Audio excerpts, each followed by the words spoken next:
Жизнь после смерти. Джон Берг. Что ждет нас на небесах? Маме и папе, я люблю вас. Я скучаю. Теперь вы знаете, каковы небеса, и я не могу дождаться того дня, когда наша семья вновь соберется вместе. Навсегда. Современная медицина и посмертие. Современная медицина продолжает совершенствоваться и улучшает методы возвращения людей к жизни.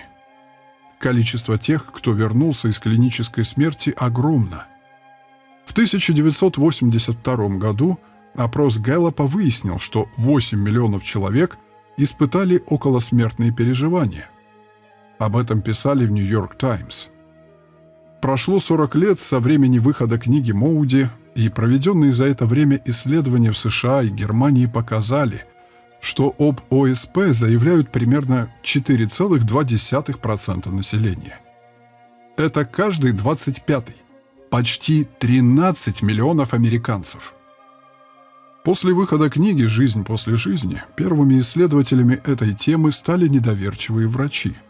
Доктор-кардиолог Майкл Саабом попал на презентацию этой книги, но решил, что все это чушь. Никто из них, кого он реанимировал, ни о чем подобном не рассказывал. Он так и сказал ведущему презентации. А тот в ответ предложил спросить у пациентов. Как доктор Саабом и ожидал, они ничего не видели и не помнили. Все, кроме Джейн. Доктор Саабом вспоминает. Я спросил Джейн, не произошло ли с ней во время клинической смерти что-то необычное, и она ответила мне. Ее голос звучал благоговейно. Я понимал, что за словами стоят сильные чувства, и что она доверяет мне глубоко личную историю. Ее рассказ был невероятно похож на то, о чем я читал в книге Моуди. Я был потрясен, но старался сохранить профессиональный подход.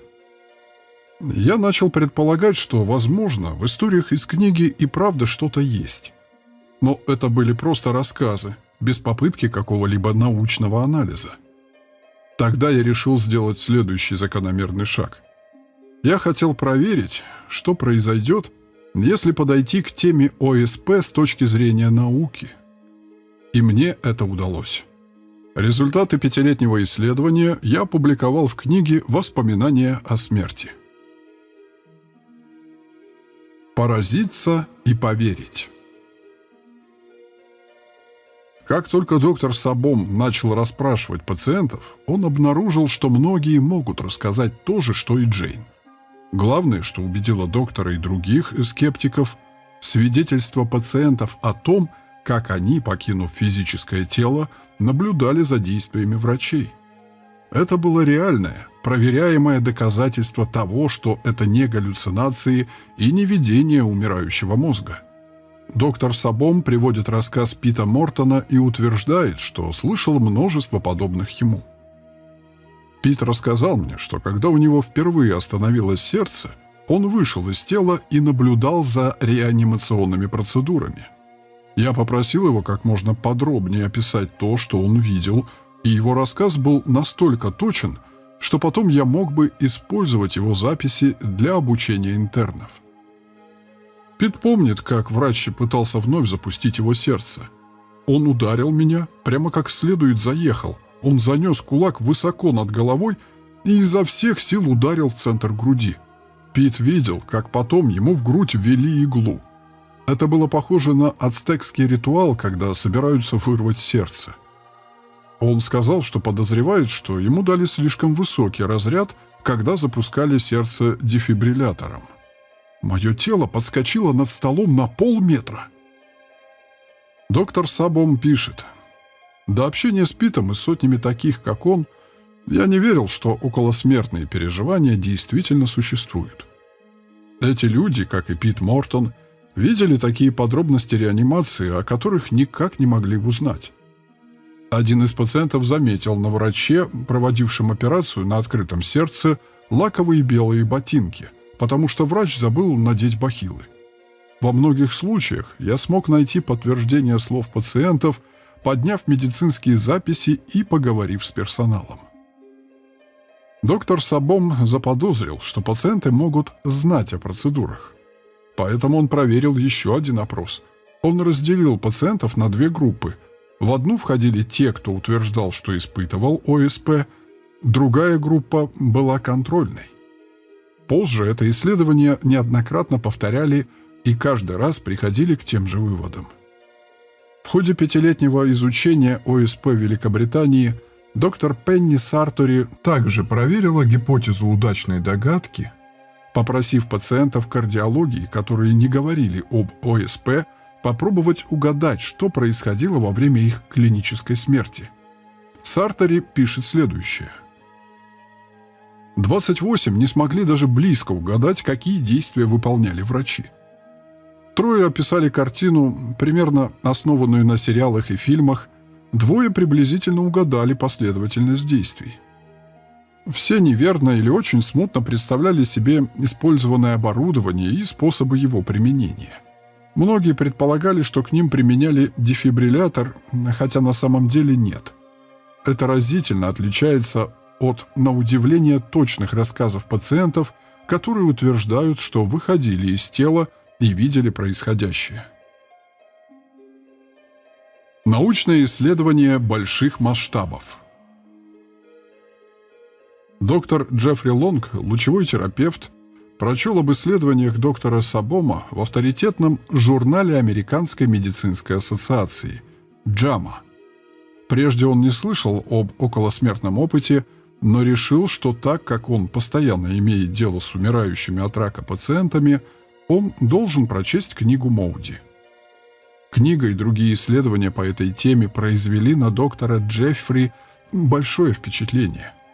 Он признает, что тогда его удивило отсутствие более тщательных исследований по теме, в особенности с учетом того, что загадка жизни после смерти – одна из самых волнующих для человечества. Доктор Лонг задумался, не стоит ли ему самому изучить этот вопрос, как произошло событие, которое помогло ему решиться. Доктор Лонг и его жена пошли поужинать вместе с еще одной парой. Во время ужина их подруга Шейла упомянула, что она аллергик, и однажды во время операции аллергическая реакция была настолько сильной, что ее сердце остановилось. Доктор Лонг решил рискнуть и спросить Шейлу, не произошло ли тогда с ней чего-нибудь странного, и она тут же громко воскликнула «Да!». И доктор Лонг впервые услышал рассказ об околосмертном переживании от того, кто это испытал. Радостная встреча Шейлы.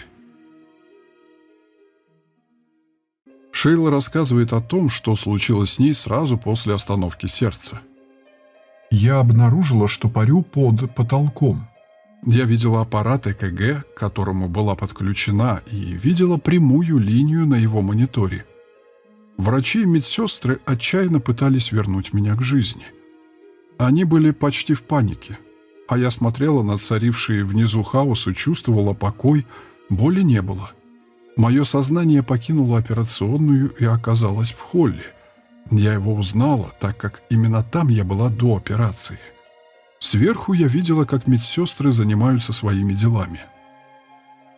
Я немного понаблюдала за ними, а затем появился туннель. Он притянул меня. Я оказалась внутри и увидела яркий свет в конце. Мне было спокойно. Я прошла туннель насквозь и оказалась в месте, наполненном прекрасным, чарующим светом. Передо мной стояли несколько моих родственников, умерших ранее. Это была радостная встреча. Мы обнялись. Вдруг я обнаружила рядом со мной существо, от которого исходили поразительная любовь и сострадание. Он спросил: «Хочешь ли ты вернуться?» Я ответила: «Не знаю». И это было так типично для вечно нерешительной меня. Шейла ощутила, что она может выбрать, возвращаться или нет. Это было самое трудное решение в моей жизни. Я находилась в царстве всеобъемлющей любви. Я знала, что теперь я действительно дома. На следующий день Шейла очнулась в реанимации. Ее тело было опутано проводами, в него были введены трубки. Шейла поняла, что она пока не может говорить о том, что пережила. Позже, уже вернувшись в обычную палату, она рассказала об этом одной из медсестер, которую история Шейлы поразила и даже напугала. Когда к Шейле прислали монахиню, это была католическая больница, чтобы она поговорила с женщиной о пережитом, монахиня также испугалась и заявила, что это дьявольские козни. С того момента Шейла больше не рассказывала о своем ОСП. Доктор Лонг прекрасно помнит, что когда Шейла закончила рассказ, за столом воцарилась тишина. Я помню, что подумал, что такой опыт может навсегда изменить мои представления о жизни, смерти, Боге и мире, в котором мы живем. С тех пор доктор Лонг собрал и изучил тысячи подобных историй со всего мира, и некоторые из них мы рассмотрим в этой книге. Доктор Лонг пришел к следующему выводу. ОСП подтверждены настолько вескими научными доказательствами, что будет разумно принять как факт существования жизни после смерти. Вне физического тела. Так как случаев, когда люди, выйдя из комы, рассказывали, что в это время происходило в других местах, оказалось много, врачи и профессора были вынуждены отнестись к этому явлению серьезно. Кимберли Кларк Шарп, известный исследователь ОСП из Сиэтла, штат Вашингтон, рассказала о таком случае.